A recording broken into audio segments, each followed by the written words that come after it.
प्यारे बच्चों, आप सभी का स्वागत है अपने चैनल एके सर इंस्पिरेशन में। तो आज हम लोग पढ़ेंगे हैव टू और हैज टू का प्रयोग। तो चलिए आगे देखते हैं। तो use of has to and have to और हैज टू का प्रयोग वहां पे होता है जहां पर हम कोई कार्य करते हैं या हमें कोई कार्य करना पड़ता है। वहां पे किसका प्रयोग होता है? हैज टू और हैव टू का। तो आइए हम लोग देखते हैं कि हमारे सेंटेंस का स्ट्रक्चर क्या है।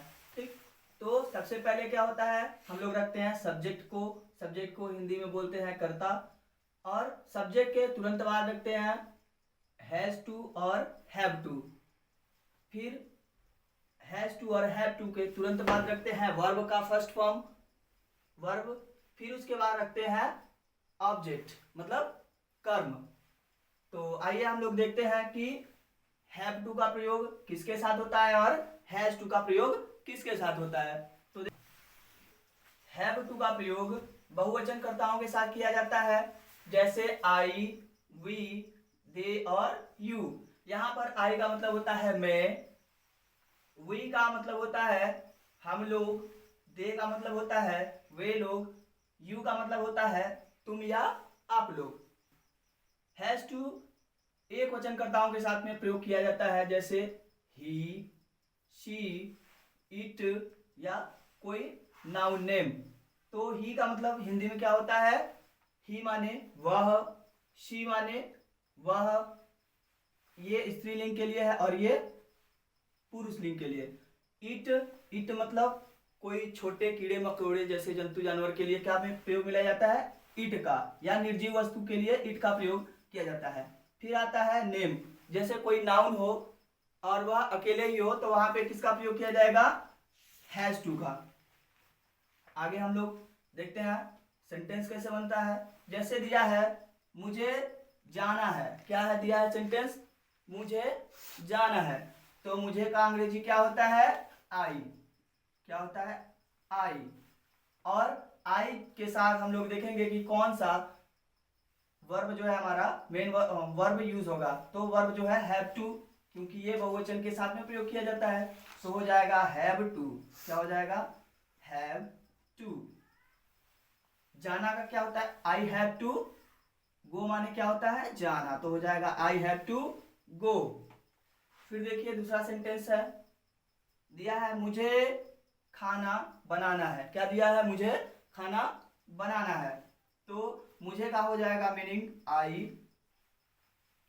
खाना बनाना है, आई हैव, आई जो कि बहुवचन है तो उसके साथ हैव टू का प्रयोग किया जाएगा, I have to.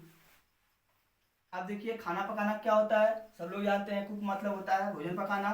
I have to cook, cook माने खाना पकाना। फिर अगला जो हम लोगों का सेंटेंस दिया है वो है उसे रोज सुबह उठना पड़ता है। क्या है? उसे रोज सुबह उठना पड़ता है। उसे का मीनिंग क्या होता है बच्चों? उसे का मीनिंग होता है ही। क्या होता है? ही। अब चूंकि ही एक वचन है तो ही के साथ क्या लग जाएगा? Has to. क्या हो जाएगा? Has to. He has to. और उठना का क्या होता है? Get up. Get up.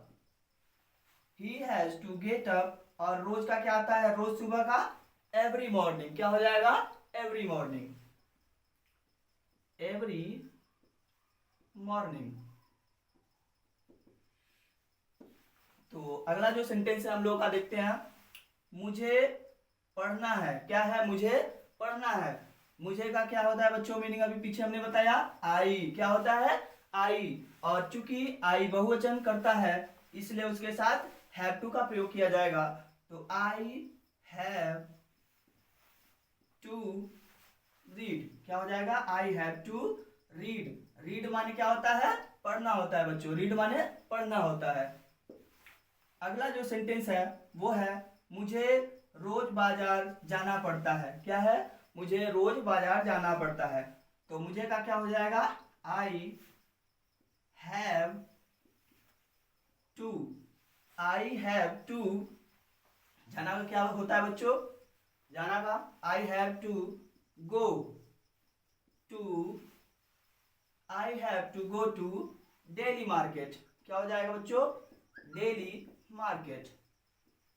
Market. तो ऐसे ही वीडियोस पाने के लिए हमारे चैनल AK सर इंस्पिरेशन को सब्सक्राइब कीजिए। जय हिंद।